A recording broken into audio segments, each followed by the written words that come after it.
The views expressed on the Warren and Bradley Show are not necessarily those held by the hosts, Warren and Bradley, nor those of the proprietors of the website, warrenandbradley.com.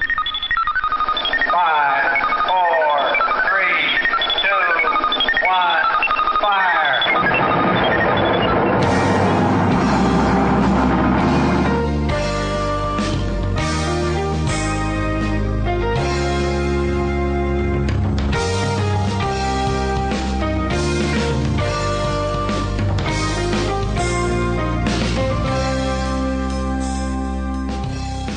Let's make some magic. It is magic time. Hello, and welcome once again to the Warren and Bradley Show. I am one of your hosts, Bradley Victor. And I'm the other host, Warren Van. It is episode 37 of the Warren and Bradley Show. We're recording this on a Monday evening as opposed to our normal Sunday afternoon recording time. So I don't know. I mentioned before that the train frequency going by Warren and Bradley Studios seems to be much more in the evening. So this whole show might just be one giant train break. We'll have to see if this turns into a problem. I don't know. We'll see what happens. If there's like 8 train breaks in the middle of the show, I might just edit some of them out. I'll put 7 train breaks in, but I don't know if I'll put 8 in. It's very actually lovely in here right now, in the evening light coming in off the water. Yeah, I have a view of the bay. It's very beautiful. Yeah, as I was walking up, I could sort of smell that like sea smell blowing in. Yeah, like I was at the beach. Well, when you're smelling the sea, you're smelling rotting carcasses. Yes, you're smelling things that are dead, usually, that are being washed ashore. But it's beautiful. Yeah. We just experienced the hottest weekend of the summer. Even last year, I don't think it got that hot. We got up into the high 80s, low 90s in Bellingham, Washington. I will say this about this weekend. I have not heard that many people complain about the heat. No. And I don't remember how long. And I don't know what it is. I'm very sensitive to the heat, so I'm too hot when it's 60. Yeah. So it was too hot the entire weekend, and I didn't even notice because I'm always uncomfortably hot when it's hot. But everyone was coming in. IT guy John, of course, came in the house at one point, was like, it's too hot, and started slamming windows open. He was upset. Everyone I talked to, I was hanging out with my family yesterday. No one could handle it.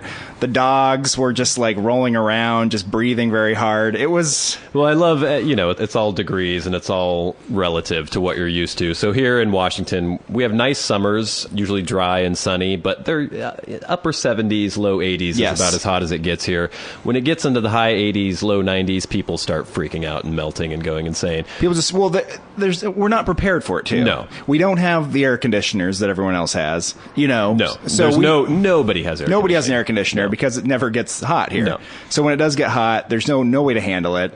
People just lay around and put like wet towels over themselves and like roll around in pain. I was actually looking forward to this because, normally I work outdoors and I hate heat when I'm working outdoors. It makes it just miserable and you just want to die. But I'm like, okay, it's going to be the weekend. It's going to be high 80s, low 90s. I'm going to just go to the lake. I'm going to be just amphibian boy for the entire weekend. It's going to be amazing.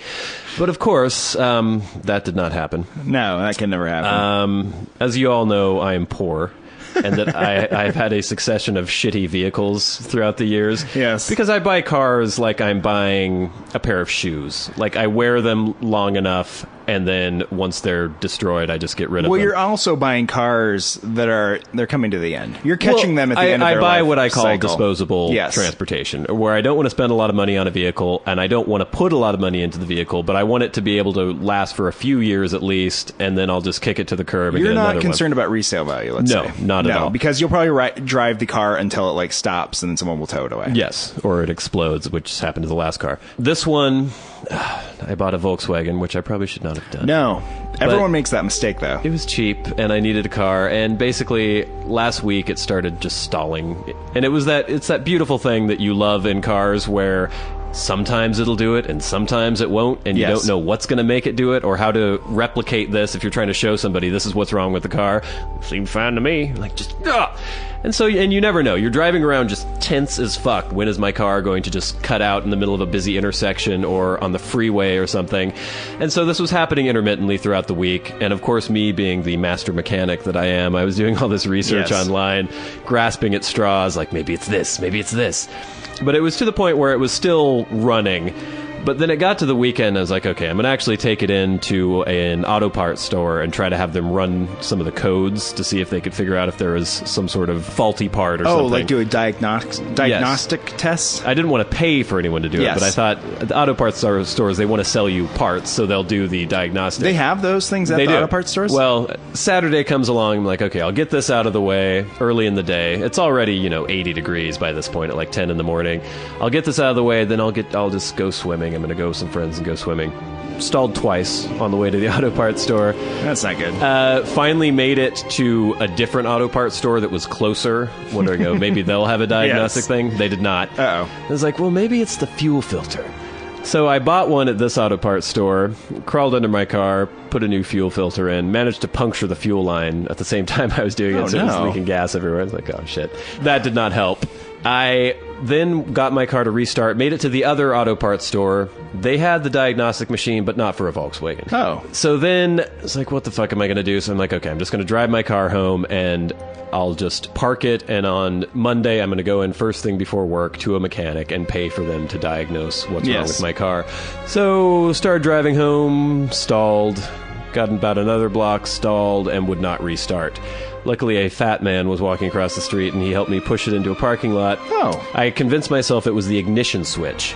So I bought one at an auto parts store, which was like a block away. Yes. And I was walking back and forth to my car, like with tools I needed, all this bullshit. From about 9:30 in the morning to 8:30 that evening, I was working on my car.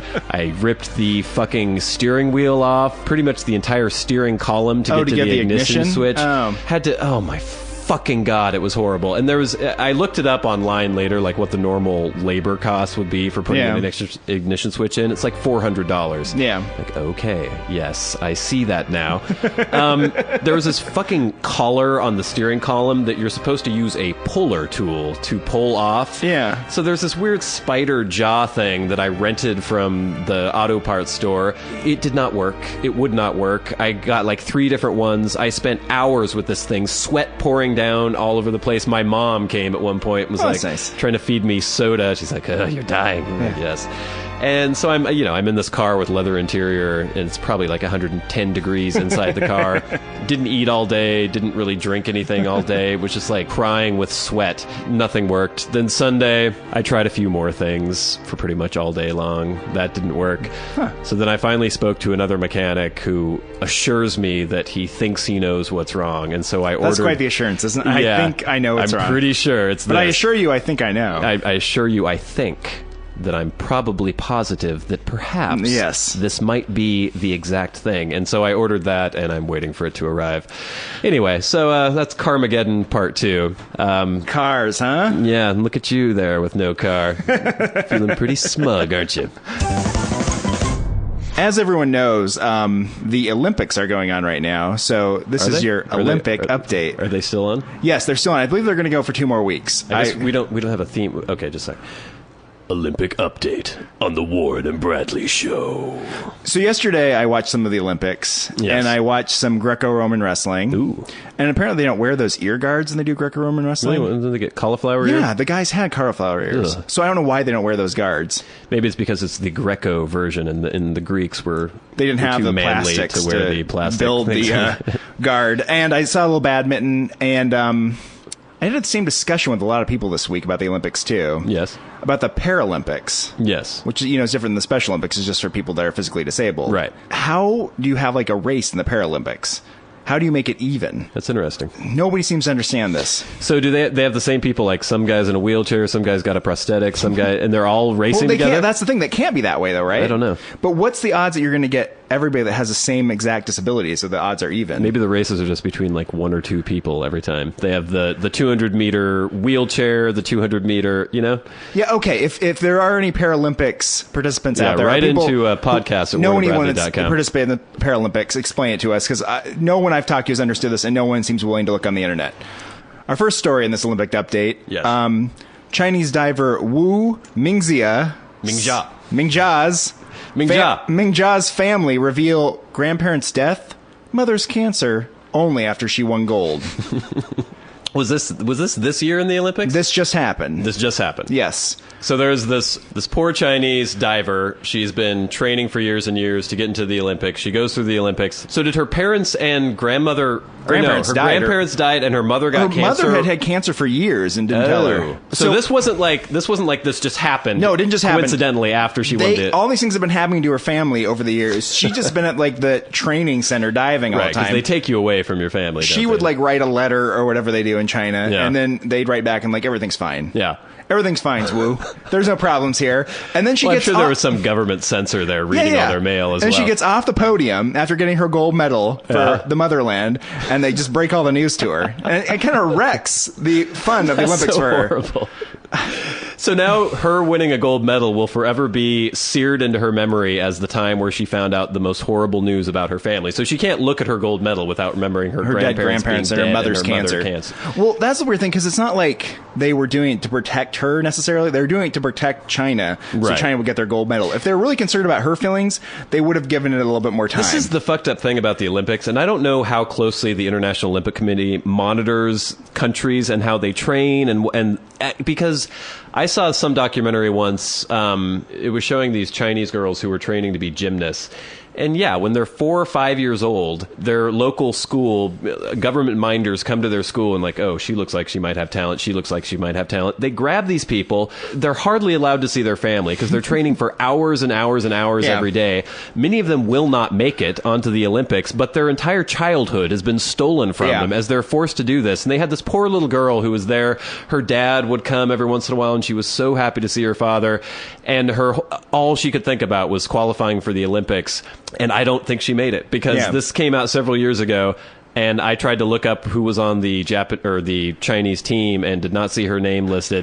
And it was just the saddest thing in the world. She probably killed herself afterwards. It's silly. It's a pretty big loss of perspective for your society to start doing that to people. Because I'm going to say this right now. I know this is the Olympic update, and it's probably shouldn't be saying things like this. Who fucking cares if your country wins a bunch of silver medals? Well, didn't we already establish that we don't fucking care about Nobody the Olympics? cares. So let's just leave these kids alone. Pandering to the audience right now. Right. I mean, I haven't been listening to much Olympic news, but one thing that did break through even to me, where I'm not paying any attention, was the whole Ryan Lochte, his mom.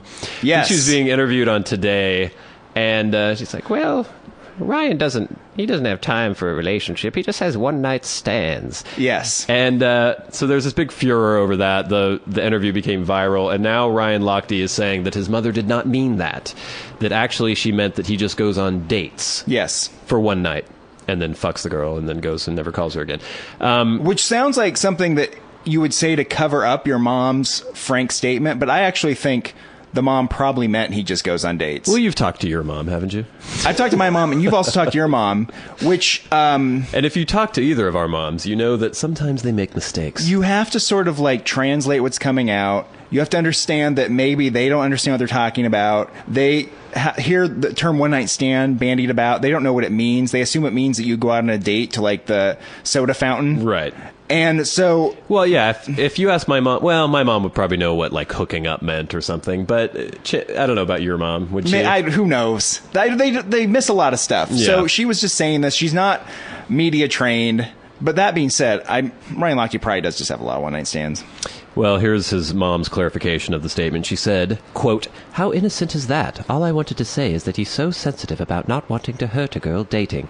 So he just goes and dates and takes out a girl for maybe 1 or 2 dates and doesn't have a relationship because he doesn't have time, and that's not fair to the woman.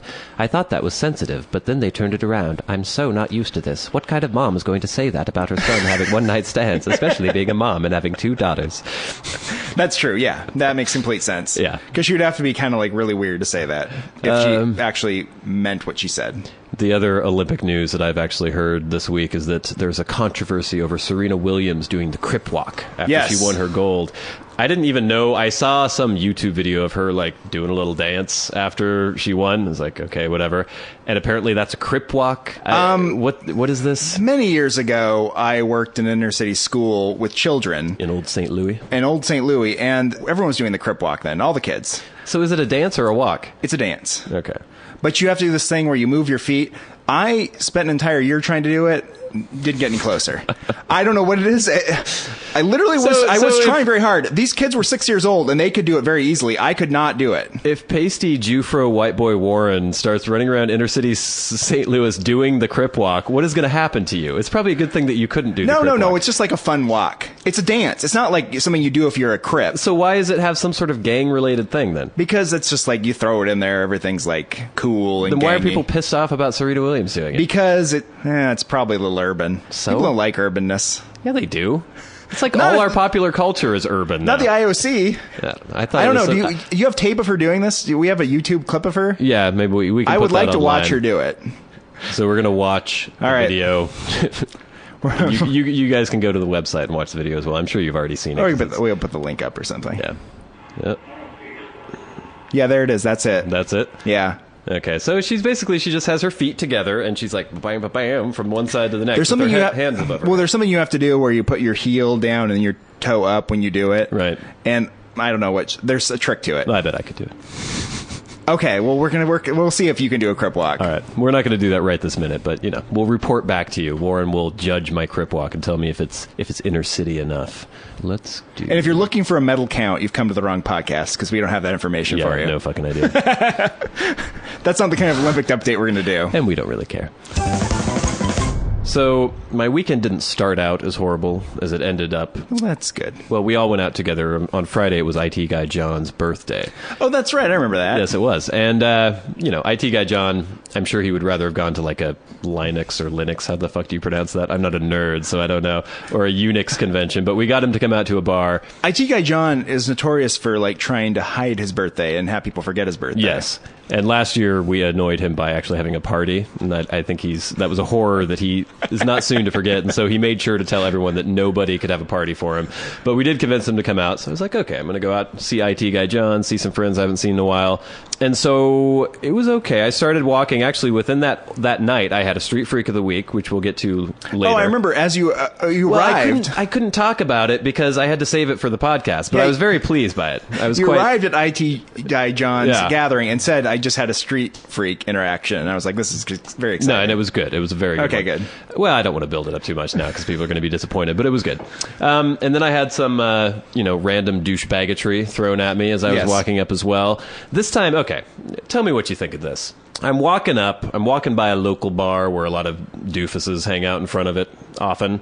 And there happens to be an African-American homeless gentleman Yeah. who looks pretty well out of his wits. Yeah. He's not there, so to speak. And there's some douchebaggy guys, two of whom have crouched down up against the building with the homeless man and have put their arms around him and are like fucking around with him, making fun of him, prodding at him, Yeah. trying to do gang signs with him and stuff. And the guy's just like has no idea what the fuck's going on, while one of their cohorts holds a camera phone up and is trying to take Oh, that's pictures not of all in their good taste. poses. That's No, not in good taste. It's ridiculous. I mean, some people might say that we have fun at the expense of the homeless I was going to population. point that out. But, ours are it's interactions that we have. I don't go out and try to annoy homeless people. Homeless people come up to me and annoy me. Yeah. And I'm just reporting on what has happened. These people were harassing this guy.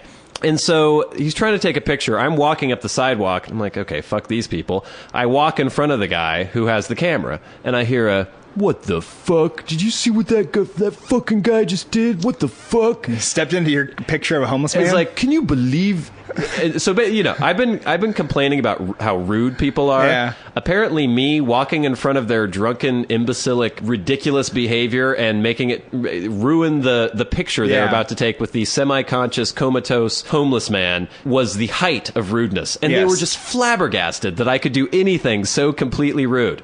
And they were just bitching. They were bitching about it loudly, so I would turn around and start fucking with them and confrontation, have yeah. some sort of confrontation. These people were poking and prodding and harassing a homeless man, taking pictures of him and laughing hysterically. And me walking in front of their camera was the rudest thing they'd ever experienced in their entire life. It's the pot calling the kettle black, really. Perhaps. A little bit, yeah. Yeah. Yeah, that's inappropriate. I've hung out with a lot of people who take a lot of pictures, and I know it's the ethical thing to do when you're taking a picture of some weirdo or a homeless person is to make sure you have their like permission and something You ask. to do it. Yeah, or you give him like $5 or something. Yeah, He's a you do homeless guy. something. You don't just like Pay him to exploit him. You don't just do it on, You don't just like prop him up like he's like an object and then take pictures. Well, with I him. always feel weird. Like I could take pictures of many of the homeless people who have been featured in Street Well, Freak you of did the that Week. one from your apartment, right? Yeah, but that was far enough away that, his family wouldn't be able to know who it was. Dad?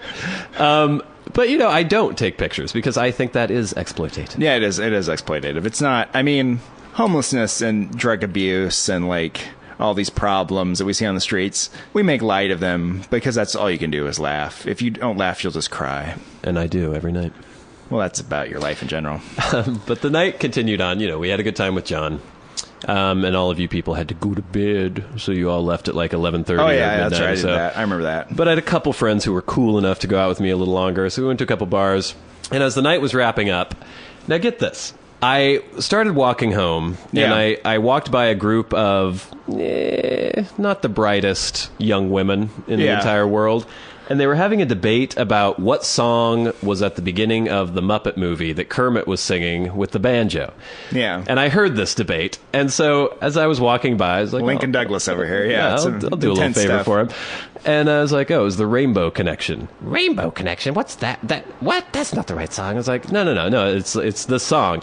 And I proceeded to sing a little bit of the song in Kermit the Frog's voice. Yeah. Which, okay, I'm not an impressionist by any means. No, you're not. I You're no can do- Rich Little. No, I mean, I can do voices, some voices, whatever. But my Kermit the Frog, it's passable. Some Yeah. might be like, okay, yeah, that sounds like Kermit Yeah, the Frog. it's above average. So it was like the, oh no, here's a train. Oh, it's going to be a short one. It's an Amtrak. So it'll whip right by.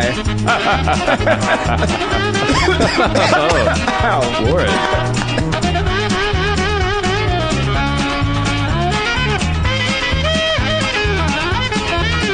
This is a train break.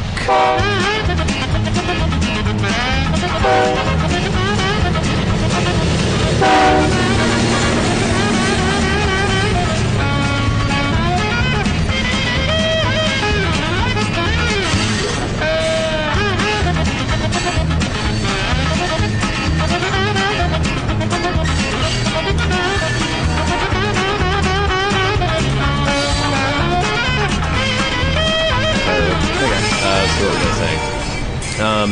Oh, your Kermit voice. So Cue you. So I just start singing to let them know the tune of the song. I was like, so someday we'll find it, the Rainbow Connection, and did the little Kermit. la do do do do at the end. Yeah.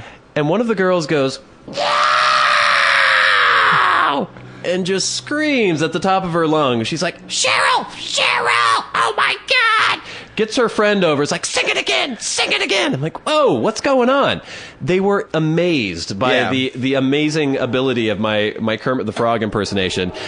I had to sing the entire fucking song, basically, over and over again. I got a group of about 25 of these women. We're just like, oh my God, just amazed by my prowess. Now, I've been in several bands in my life. Yeah. I've written songs. I've performed. I've Never done, that level of praise. Well, nothing even approaching that. Just these drunken girls on the street and me doing a slight Kermit the Frog impression. I see a one-man show in your future. I don't know. Just me singing. Doing the Muppet movie, maybe. the But entire Muppet movie. Yeah. That's a possibility. I like it just like I like your interactions with homeless people because you continually like give them things and engage with them for long periods and give them beer or whatnot. Yeah. The fact that you actually felt like you had to keep singing the Rainbow Connection for them. I was flabbergasted by what was happening in front of me, and I wanted to see. Well, I'm not going to say that I thought maybe they would have sex with me as a result of this performance, but they did seem so pleased that there was perhaps some sort of coital thing. That could I have know happened. there are things that happen where girls get impressed and then they Yeah. might have sex with a man. I don't think a man walking on the street singing Rainbow Connection and Kermit the Frog's voice is the kind of thing that gets a woman into bed. Well, maybe it does, Warren. I didn't tell you the end. You of the didn't story. bring home a little Miss Piggy? No, I didn't. But yeah, I was, in some ways it was fun and amusing and kind of put me in a good mood. But then on the other hand, I was slightly depressed by just how easily entertained they were and Yeah. by how vacuous they seemed. Yeah. Yeah.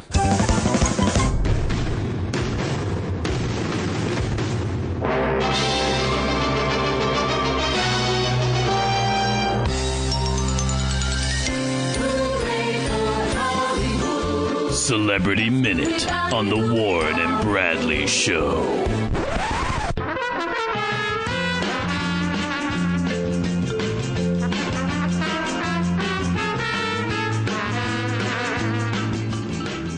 So we might as well just get this right out of the way.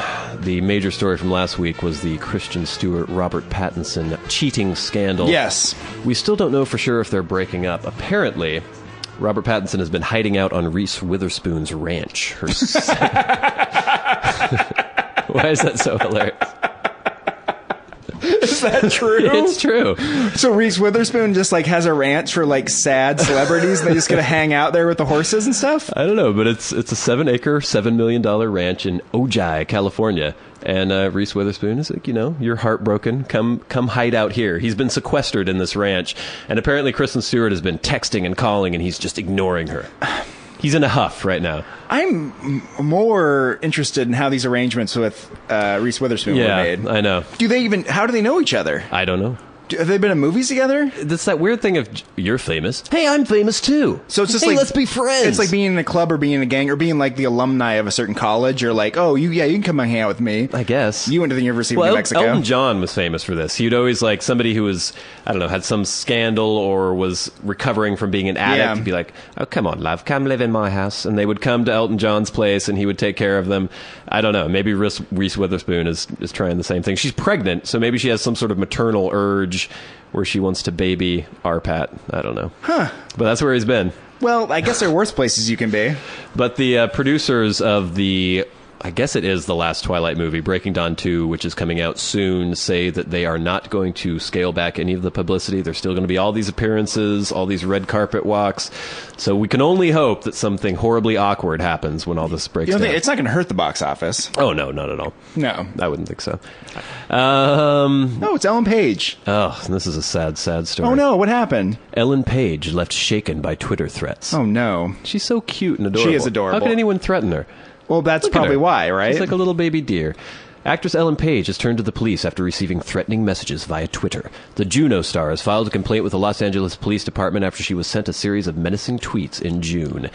The LAPD authorities have obtained a warrant forcing Twitter execs to hand over information relating to 2 accounts believed to be behind the disturbing posts, which have since been taken down. So they don't tell you what they are, do they? In one of the tweets, the user allegedly threatens to murder Ellen Page, while another reportedly stated, Ellen Page, if you continue to date Alexander Skarsgård, I will kill you in public in the next year, be it in a club, at a game, in a restaurant, or when you're signing autographs. Really? Yeah. So that's just jealousy right there. How could you be mean to Ellen Page? I don't know. I would like to date Ellen Page too. So let's get rid of the Skarsgård guy. There were rumors that she was a lesbian, but I'm glad to know that she's dating Alexander Skarsgård. So it leaves things open for you. Well, and now that another door is slammed in my face, Natalie Portman, Benjamin Millepied have wedding ceremony.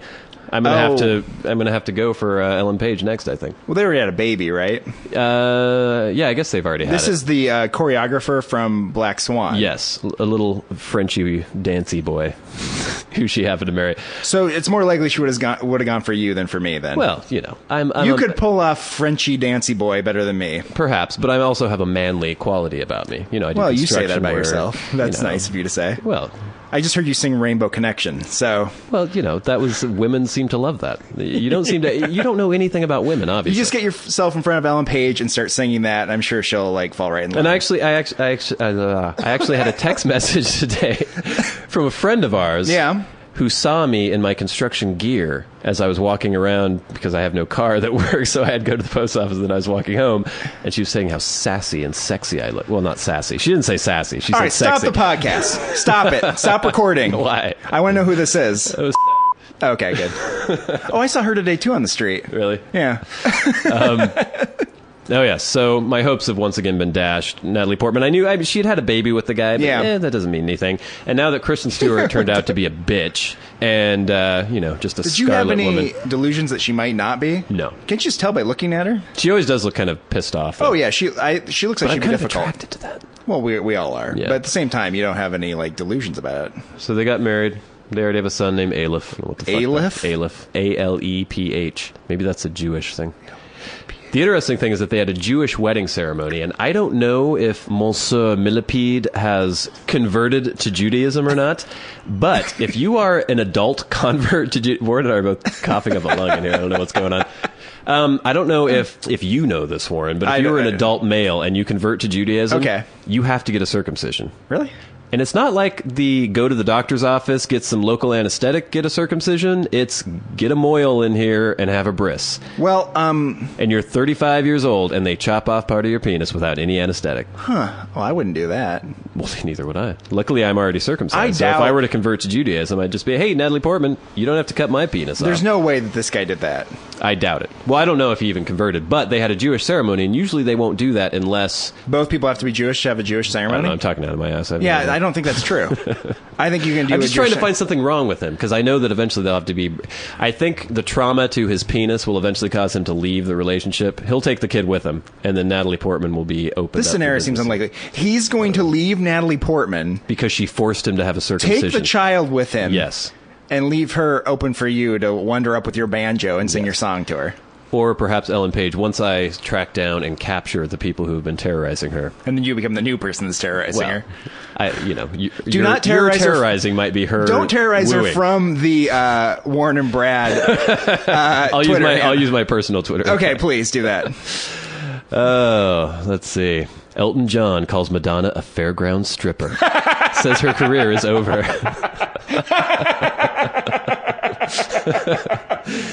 Getting a little I thought you there. earlier just said that Elton John was helping celebrities that were in like dire straits. Well, the ones he likes anyway. Huh. Apparently there's been a feud between Elton John and Madonna for a while. But on Sunday, with an interview with Australia's Channel 7, John shared his thoughts on the Queen of Pop's current MDNA tour, and they weren't very nice. She's a nightmare, he said. Her career is over. I can tell you that her tour has been a disaster, and it couldn't happen to a bigger cunt. No. He said that? Well, it says expletive, and I'm assuming cunt. I guess he's English, so it's not that big a deal. Yeah. He said that basically she was a great pop singer, but now she's tried to do all this dancey bullshit, and that she looks like a fucking fairground stripper. Their feud has been going on for years. And in January, his husband David Furnish also got involved. After John lost the Golden Globe Award for Best Original Song to Madonna, Furnish publicly slammed her acceptance speech. Madonna winning Best Original Song truly shows how these awards have nothing to do with merit. Her acceptance speech was embarrassing in its narcissism, and her criticism of Gaga shows how desperate she really is. I have never heard this acceptance speech, but apparently she was not very nice to Lady Gaga. Oh, I'm sure she feels that Lady Gaga stole her whole act. Well, Lady Gaga is also the godmother of their son, Zachary. So what is a fairground stripper? I'm assuming it's somebody who strips in a fairground. But I've never been to a fair where there's strippers. Maybe it's an English thing. Maybe there's strippers in English fairs. You think you go to like the county fair in England and there's like a little tent outside and there's Hello, love, take a look at this. And they're like, and Elton John goes in there and is like, that's the last woman I'm going to look at.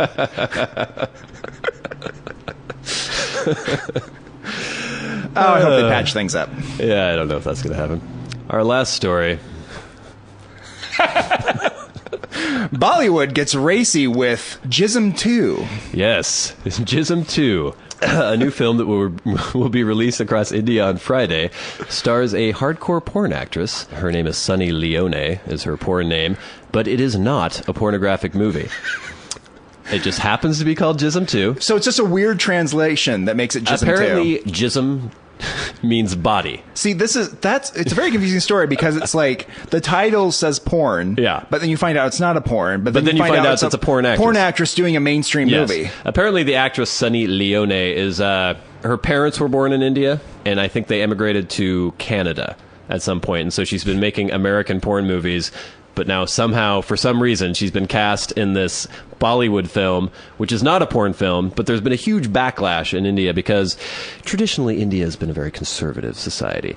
I think those Bollywood ones are they're pretty clean too, right? Well, they were. They wouldn't even kiss for a long time. Yeah, they just dance around and like long for each other. They'd shake their little asses and stuff. Actually, it's only recently that they've actually started kissing in Bollywood movies, but now there's been...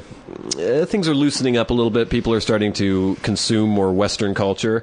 And so people are getting really angry about this. There's actually been a crackdown. There's an unenforced law that anyone drinking has to have a permit to drink. And they would never really enforce this law, but now they're starting to go out, and if there's women drinking in bars who are dressed in a Western sort of revealing fashion, they're starting to grab them and make them, like, accuse them of being prostitutes and not having their drinking license. In India, you have to have a license to Apparently. drink? Yeah. They're also suggesting curfews for women for their own protection. It's that very misogynistic thing of women dressing provocatively are asking for rape. And so we have to force them to wear caftans and be home by 8. Oh, do it for their benefit. For their benefit. Yeah. Because men can't control themselves, obviously. And so women, So hopefully Jism 2. Apparently they're having trouble because they're trying to put it on the Apple Store and on Amazon.com. Oh, that's going to And Apple would not do it unless they said that it was an adult film. They're like, but it's not an adult film, it's Jism 2. But, you can understand. It's a Sunny Leone, a porn actress, and it's called Jism 2. They should just throw a couple extra letters in there, like an H. Like And it's like we're not going to know. Well, I guess the Indian people would know. Yeah, the Indian people know, but we're not going to know. Anyway, so Jism 2 coming to a Bollywood theater near you. This has been Celebrity Minute on the Warren and Bradley Show.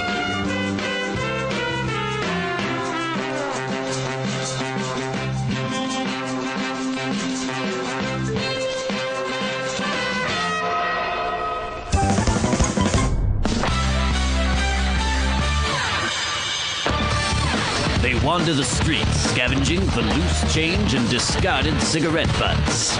Bear $1 And give me a motherfucking cigarette. ran out of gas ways back. Got me nothing. You smoke weed, don't you? Good in the car. I could use some change. They may be mentally unstable and deserving of our charity, but that doesn't mean they can't be selected as the Warren and Bradley Show Street Freak of the Week.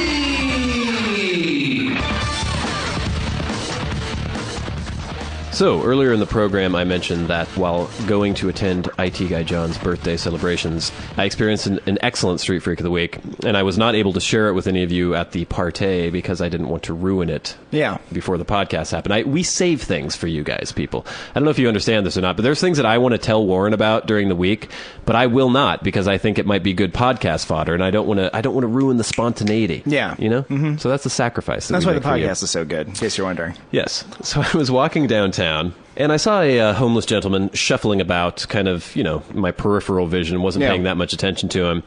But he called out to me. He was like, "Where?" And I went, "Oh," and turned around. He was waving at me, like he knew me. It's like, okay, so I waved back at the homeless man, and he took this as an invitation for interaction. So he came closer to me. I was like, I've got some time. Let's see what happens here. He looked kind of like, you've been watching Breaking Bad, right? Yes. He looks like the guy who owns the scrapyard in Breaking Bad. Okay. We'll put a picture of him up on the website. He also played the TV Kramer in Seinfeld when they did the TV pilot for NBC, but kind of a more bedraggled, skinnier, homeless version of that man. He walks up to me.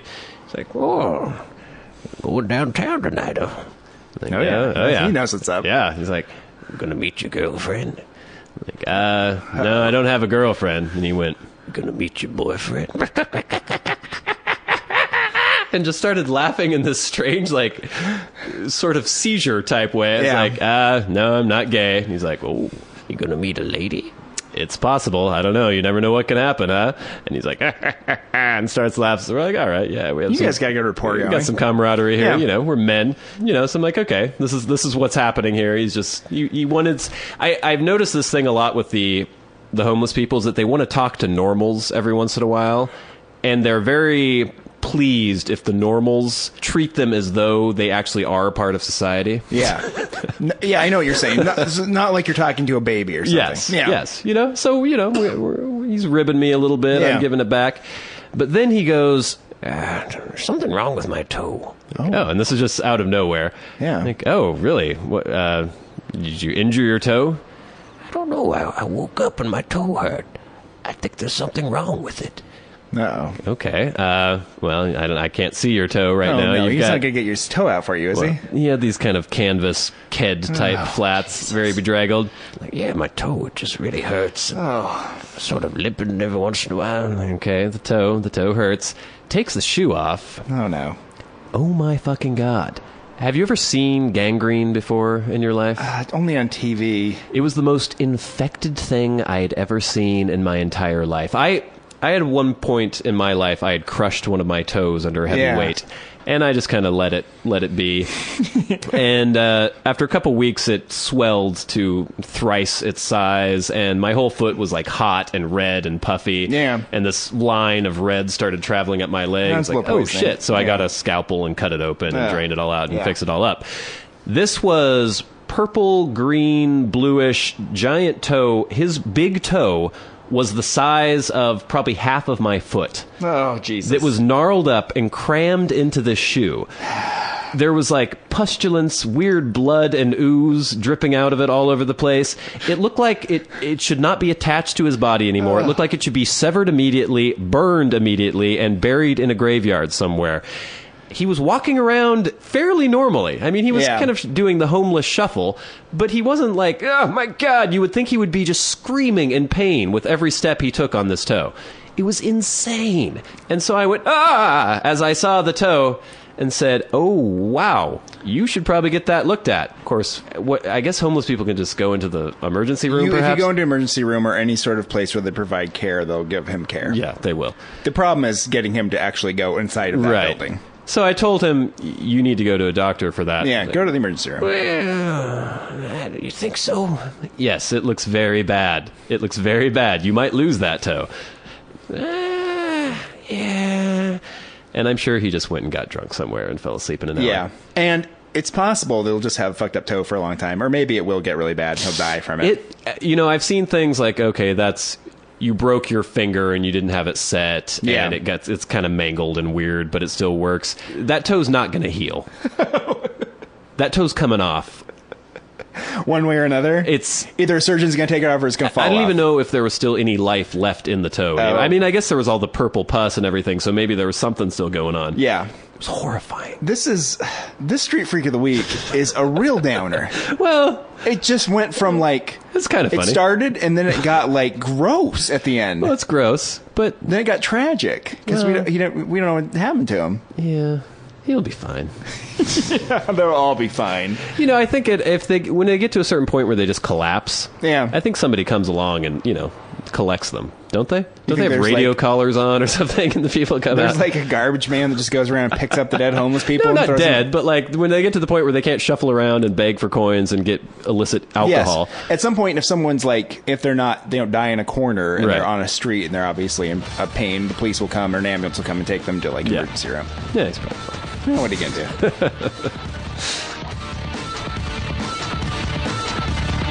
Our hats are off to you, Mr. Homeless Man, because you've been selected as the Warner Bradley Show Street Freak of the Week.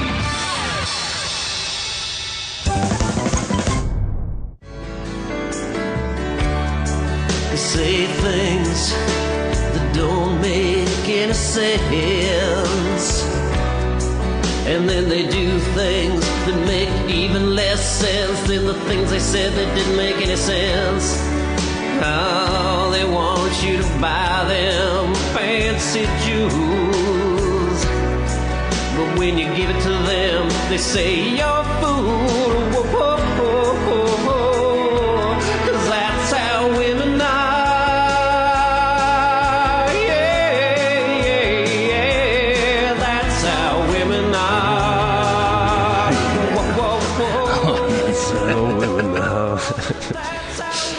So, I was out at a bar, filled mostly with hipsterish type people who I think take pride in not being attractive, or at least not trying to look as though they're being attractive, or trying to not look like they're trying to be attractive. But it's a different way of trying to be attractive, right? Yes. It appeals to a certain niche group of hipster people. There's so many levels of like irony to it, because it's the fact that you're thinking very much about your appearance and then trying to look like you don't care about your appearance, right. So you'll appeal to other people that look like they don't care about your appearance. But you're thinking so much about trying to look as though you're not looking like you're trying to look like you're... But the person you're trying to attract has to know that you're like being Right. ironic about it. Right. You can't literally be in this strange way and not be ironic Yes. about it. But at the same time, you have to look like you're not trying hard. Right. Because then that is unappealing too.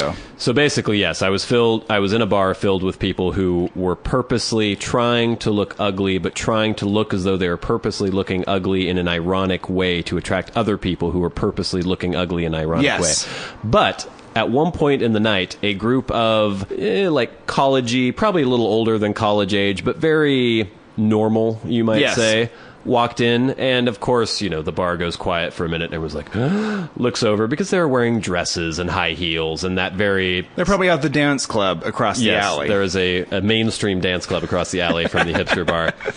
But one of the girls, quite obviously, had ridiculously large breast implants.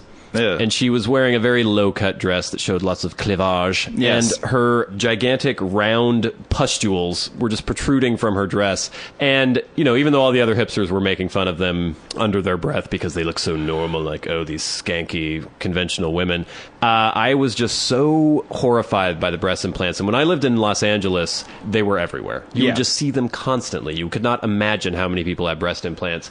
And it just started making me think about things that women do which they think will attract men to them, and maybe in certain cases it will attract a certain small number of men. Yes. But for the most part, no men want anything to do with. So breast implants, number one. They are disgusting. Have you ever felt a breast implant in your life? I'm not interested in doing that. Have you? Well, sometimes you don't know until you feel them. No, I don't think I've ever been involved in a situation like that. I've done it once. Yeah. A girl in LA had never seen her boobicas out. Yeah. And so at one point when things got to the point where boob contact was going to take place, I went ba-bam and grasped onto the Broncos and just freaked the fuck out. I mean, I don't think I showed anything. Well, I probably did show something on my face, but I was trying not to.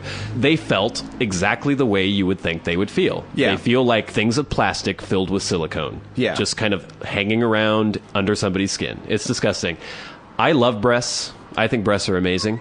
I have no preference for breast size as long as they're shapely, firm, Symmetrical, you supple, prefer. Yeah. symmetrical, then I'm fine with them. Yeah. You could have almost no breasts. You could have fairly large breasts. Getting as big as my head, that's a little too far. We don't need to get into all that. No, what I'm we saying don't. is the real breast is such a sacred thing that the fact that you would fuck with that because you think that men might find that more attractive is so disturbing to me. And I don't understand why any woman would do it. You ask almost any man, and they will say, I hate breast implants. I do not want to date anyone who has breast implants. If you have breast implants, you might get some sleazy fucker to want to have a one-night stand with you, but you're not going to get the kind of person you want to have a relationship with. Oh, you know, it depends what you're looking for, I guess.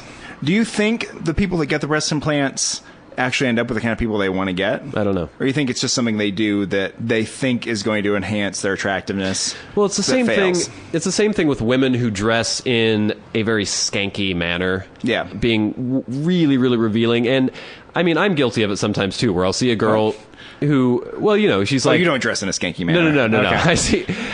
I was finishing my thought before I Okay, started. yeah. It. Where you see a girl and she's dressed in a very provocative way. Yeah. And I'm not saying that that's wrong necessarily, but she presents herself in a certain light, boobs hanging out, ass hanging out of a dress, of a skirt that goes up to like just barely crotch level. And I might go, "Ugh," and leer at that for a minute. Yeah. But I'm not like, okay, I want to take that girl home to mom. I want to share the rest of my life Well, with maybe this person. girl's not looking for that. Maybe she's just looking for that brief attention. Well, yes and no, but I don't want to try to say that every girl is looking for the one to spend the rest of their life with, but I think a lot of people would like to have a relationship, and a lot of people don't want to feel cheap. People just want me because of my body, but they think that by dressing in this way, they're going to attract attention, and maybe they can't differentiate between good attention and bad attention. I know I sound like Grandpa Victor here right now. Yeah, you do. But I don't know. There's just this weird disconnect, I think, between what women think men want and what men actually want. I think a lot of the women that do that are trying to attract men that have a different aesthetic than you. Douchebags. What you would call douchebags. The kind of guy that like attacks you and calls you fag on the street. Yeah.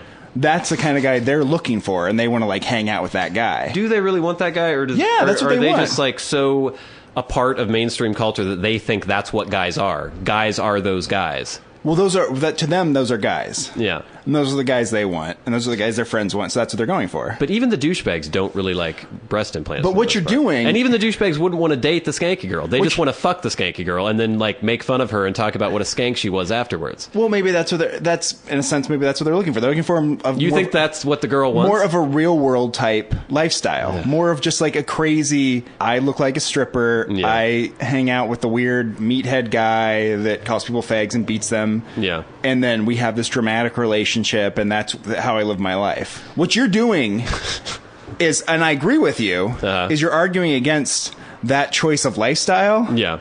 Which, to me, and to you probably, and to most people we know, seems pretty unappealing and pretty disgusting. Yeah. But I think they're behaving in that way in service of their ideal of what they're trying to be. I mean, I see what you're saying, Warren. Yeah. And there's this weird line that I'm kind of treading here because I don't think women should be objectified, for one thing, but I also don't think that women should have to be, I have to be like in a Muslim country and cover myself head to foot because I don't want to give the impression that I'm a wanton, horrible woman. I'm like, people should be able to do what they want and express themselves in the way that they want, and I don't think that there needs to be any sort of motivation ascribed to it. That being said, a girl wearing a halter top 3 sizes too small and a skirt that goes up her ass, I don't know. Women, I just want you to know, don't get breast implants. But the thing is, the women that get the breast implants, the women that wear the halter top that's 3 sizes too small, you don't want to date those women anyways. No. Right? But it's I might have if they hadn't gotten No, you wouldn't, because there isn't like, it isn't like there are women you want to date who made that choice to do that. That's the They're point, the women you don't want to date because they're the women that dress like that. Well, and that's the sad thing to me, though, is just knowing that, I mean, there are some people who say, I got these for me. I got these so I'd feel good about myself. Yeah. Well, what makes you feel good about yourself deep down? Is it because men are paying attention to you? Is that why you feel good about yourself? Yeah, people are going to pay attention to you if you have these crazy double D cup breast implants, but it's not good attention. There's a difference between good and bad attention. Oh, I completely agree with you, and I think most people would say that, but... And like I said, men do similar things, but I don't notice them because I'm not looking at men. Well, what do men do? I don't know. Men think women like cars as much as they do, and there is something to be said for like a woman maybe being impressed by the display of maybe wealth or power or something. But when some dude pulls up in like a BMW M3 or something, the woman will be like, oh, okay, this is an expensive car. That says something. But then if he starts talking about how much horsepower it has and the drivetrain and the traction control and everything, because he thinks that's cool, he thinks he's laying on the impressiveness, but then the woman's eyes will just glaze over and she doesn't give a shit. But lots of them will be impressed by the fact that he has the BMW. Yes, but that's all he needs, is just, he could put a BMW badge on a Honda Accord, and the woman wouldn't really probably even know the difference. But that being said, you probably wouldn't want to date the girl who is impressed by the fact you had a BMW either, right? Probably not. No, because that's not the person you want to hang out with. But there aren't a lot of women who are impressed by the fact that I do construction work and drive a 93 Volkswagen Passat. No, not at all. Yeah. You're looking for the kind of woman that's not impressed by those things. Yeah. Where is she? I don't know. I don't know if they exist. You're just, I think you're looking for a woman that may not be there. Yeah. That's too bad. That's how women are. Yeah, they like to put pretty purple panties on. And then they turn around and tell you that every little bit of thing you've ever done is always wrong. Well, they like to cry when they stub their little toe. But no, they don't cry when they tell you to go. No.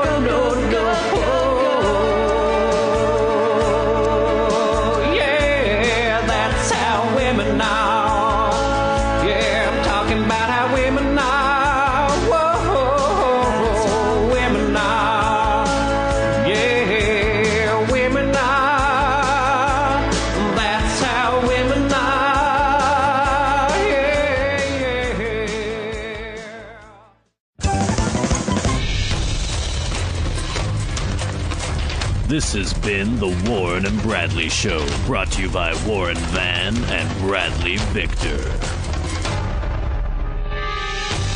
For podcast news and information, like the show on Facebook at facebook.com/Warren and Bradley.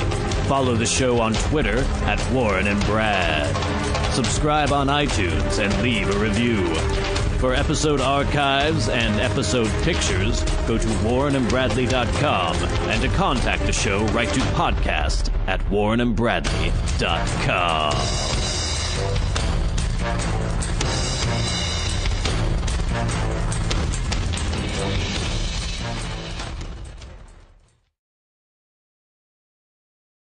The views expressed on the Warren and Bradley Show are not necessarily those held by the hosts, Warren and Bradley, nor those of the proprietors of the website, warrenandbradley.com. 5, 4, 3, 2, 1, fire!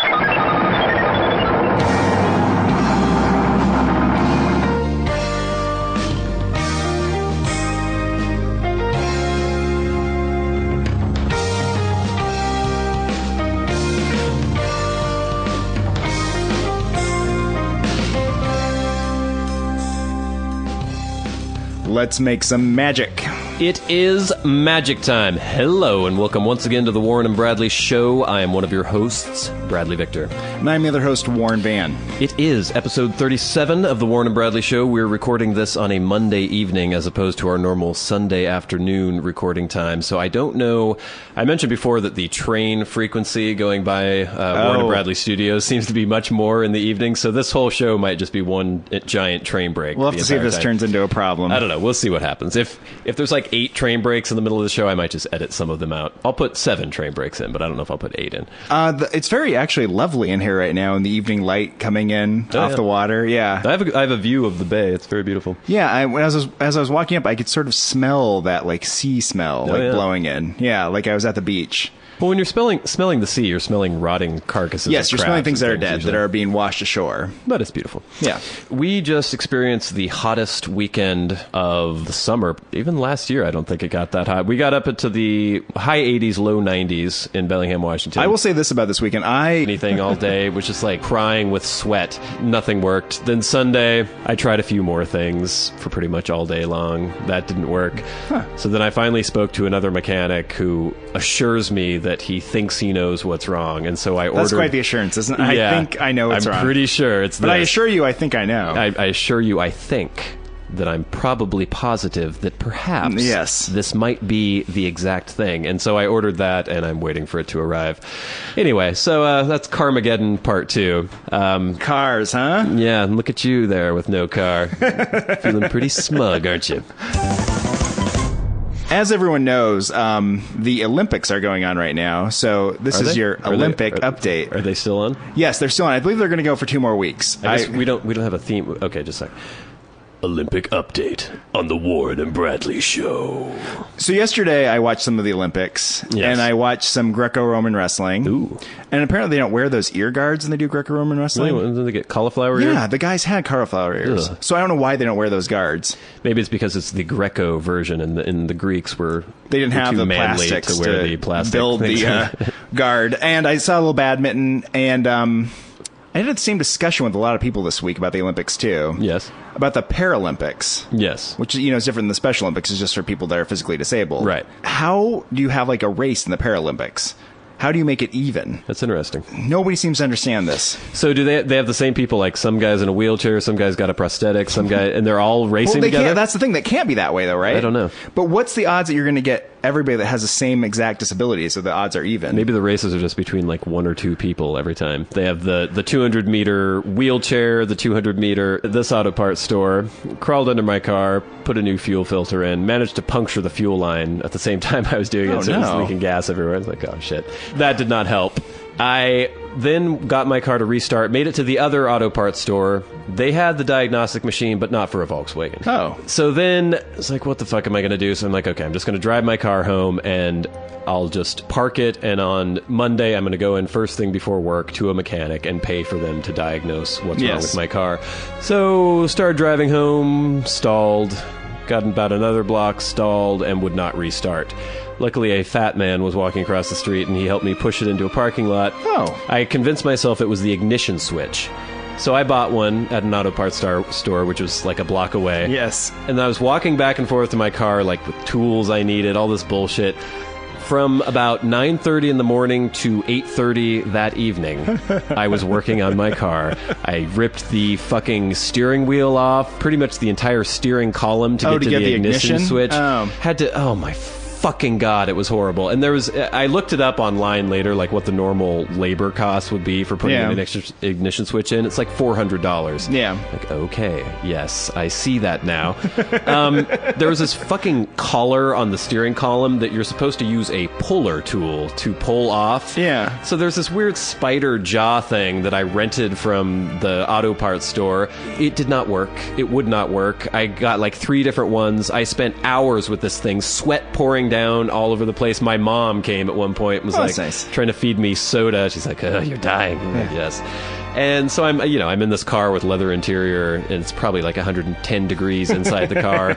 Didn't eat all day, didn't really drink any disposable transportation. Where I don't want to spend a lot of money on a vehicle, and I don't want to put a lot of money into the vehicle, but I want it to be able to last for a few years at least, and then I'll just kick it to the curb and get another one. You're not concerned about resale value, let's say. No, not at all. Because you'll probably drive the car until it like stops, and then someone will tow it away. Yes, or it explodes, which happened to the last car. This one, I bought a Volkswagen, which I probably should not have done. No.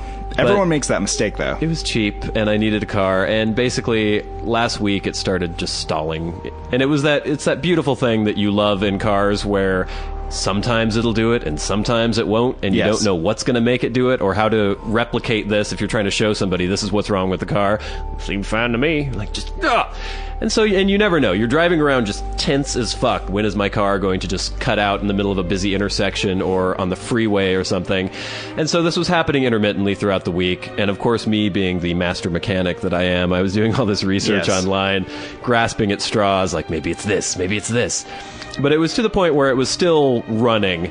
But then it got to the weekend, I was like, okay, I'm going to actually take it into an auto parts store and try to have them run some of the codes to see if they could figure out if there was some sort of faulty part or something. Oh, like do a diagnostic test? I didn't want to pay for anyone to do it, but I thought the auto parts stores, they want to sell you parts, so they'll do the diagnostic. They have those things at the auto parts stores? Well, Saturday comes along, I'm like, okay, I'll get this out of the way early in the day. It's already, 80 degrees by this point at like 10 in the morning. I'll get this out of the way, then I'll just go swimming. I'm going to go with some friends and go swimming.